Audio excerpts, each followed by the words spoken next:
Hello friends, once again welcome back to my YouTube channel. Chapter 1 start किया था हमने Indian economy का, that is Indian economy on the eve of independence ही। उसे हम पढ़ते हुए आ रहे हैं और हमने उसी में नया टॉपिक स्टार्ट किया था, इंडस्ट्रियल सेक्टर।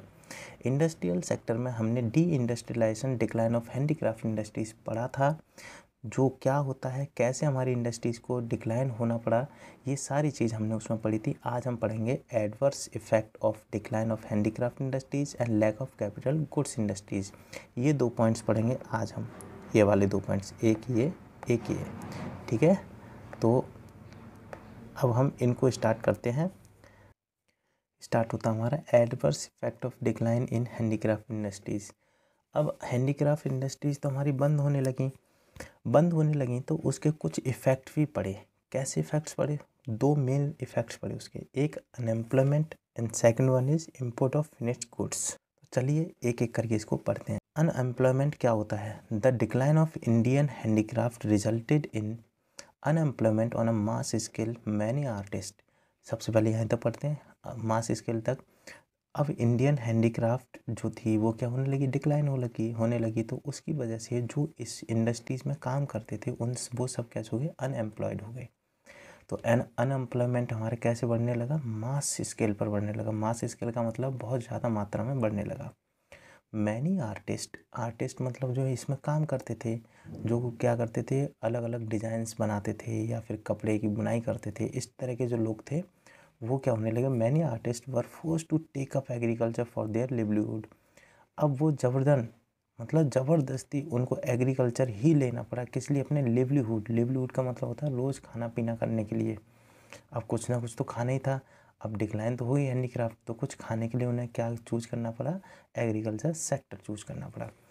अब एग्रीकल्चर सेक्टर में भी खेल ये है कि जो ये मान लीजिए ये एग्रीकल्चर है, ठीक है, ये एग्रीकल्चर है। तो अब पहले तो इसे कितने लोग करते थे, मान लीजिए 5 लोग करते थे, ठीक है, 5 लोग करते थे। लेकिन अब क्योंकि डिक्लाइन हो गया हमारा, तो अब सब लोग क्या करने लगे, एग्रीकल्चर करने लगे। तो आई होप आपको ये अनएम्प्लॉयमेंट का पॉइंट तो समझ में आ गया होगा। अब नेक्स्ट पॉइंट पढ़ते हैं, import of finish goods. Import of finish goods का मतलब क्या होता है, the Indian handicraft goods could not with stand the foreign competition. Indian handicraft goods जो थे, मतलब हम इंडियन हैंडीक्राफ्ट जो गुड्स बनाते थे वो नहीं हो पा रहे थे कंपैरिजन में, किसके, competition of machine made cheap goods. अब एक तो यहाँ पर हाथ से बनाए जा रहे थे, दूसरा वो थोड़े महंगे भी पड़ते थे, टाइम भी ज़्यादा लगता था। उधर की साइड में जो फॉरेन जो इंडस्ट्रीज़ थी वो क्या कर रही थी, वो कंपटीशन बढ़ाती जा रही थी, उनके पास मशीन था, उनका जो सामान था वो सस्ता भी पड़ता था हमें हमारी मार्केट्स में। तो इंडियन लोग जो थे, मतलब इंडियन मार्केट जो थी वो इंडियन हैंडीक्राफ्ट गुड्स को चूज़ करने की जगह किसको चूज़ कर रही थी, मशीन मेड चीप गुड्स को। तो यहाँ से क्या हो गया, हमारा इम्पोर्ट ऑफ गुड्स बढ़ गया। As a result import of goods increased. I hope आपको ये 2 पॉइंट समझ में आए होंगे इसमें। तो अब थर्ड पढ़ते हैं, lack of capital goods industries. Third point है lack of goods capital goods industries. अब कैपिटल गुड्स इंडस्ट्रीज़ क्या चीज़ होती हैं, देखो सिंपल सी बात, ये समझ लीजिए, ये मैंने एक स्क्वायर बनाया ना, ये बड़ी मशीन है, ये इसके अंदर क्या हो रहा है, प्रोडक्ट बन रहा है। ये मशीन है, ये प्रोडक्ट बना दिया, ये समझ लीजिए। या फिर ये फैक्ट्री है, फैक्ट्री के अंदर ये मशीन है, मशीन प्रोडक्ट बना रही है। मशीन प्रोडक्ट कैसा बना रही है, खाने के लिए, पहनने के लिए। क्या इसे हम दोबारा यूज़ कर सकते हैं? अगर हमने एक बार खाना खा लिया तो क्या हम दोबारा खाना खा जाएंगे? उसी खाने को नहीं खा सकते ना। हमने एक बार कपड़े ले लिए, अब उन्हीं कपड़ों को हम दोबारा बेच रहे हैं, दोबारा सब कुछ करने नहीं होगा ना। ये कंज्यूमेबल है। मैं बस इतना कहना चाह रहा हूँ कि ये जो प्रोडक्ट बन रहे हैं हमारे कंज्यूमेबल प्रोडक्ट है। तो ये तो होता है सिंपल मशीन्स। मशीन ने क्या करा, बनाया प्रोडक्ट, वो यूज हो गया, कंज्यूम हो गया। अब बात आती है कैपिटल गुड्स इंडस्ट्रीज़। ये कैपिटल गुड्स इंडस्ट्रीज़ ऐसी कैपिटल होते हैं, मतलब ये मशीन है, मशीन से कोई मशीन बनी, देखो यहाँ पर है मशीन प्रोड्यूस्ड मशीन्स, और वो जो मशीन है वो नए नए प्रोडक्ट्स बना रही है।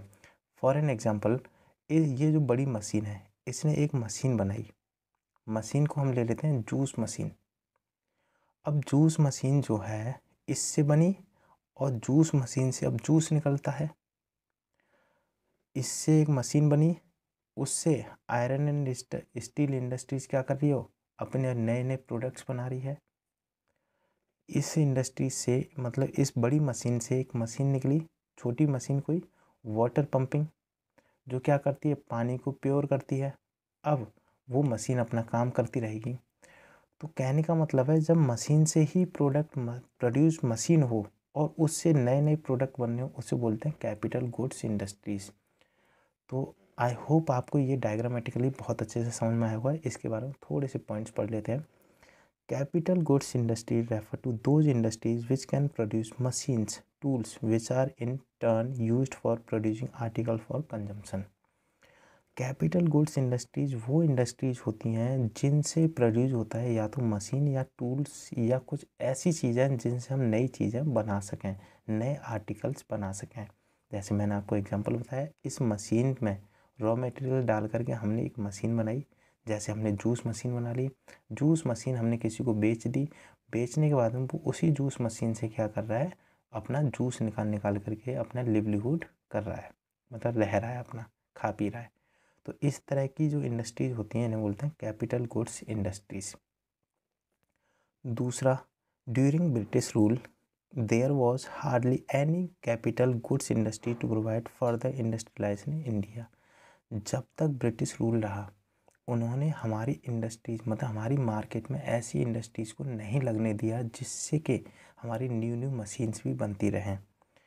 Britishers did not pay attention on capital goods industries. अब ब्रिटिशर्स ने ऐसा क्यों नहीं होने दिया हमारी मार्केट में, क्यों ऐसी इंडस्ट्रीज़ को नहीं बनने दिया जिससे कि हमारी न्यू मशीन्स भी प्रोड्यूस हो सकें?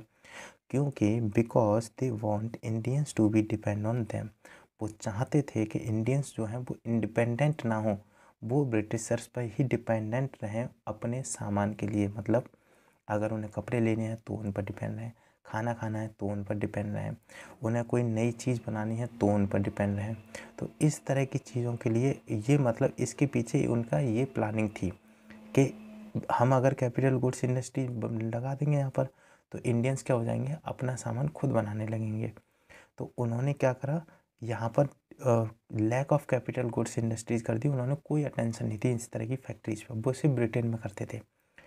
For the supply of goods and for the heavy equipment, वो चाहते थे कि इंडिया उनके ऊपर डिपेंड रहे। किस लिए?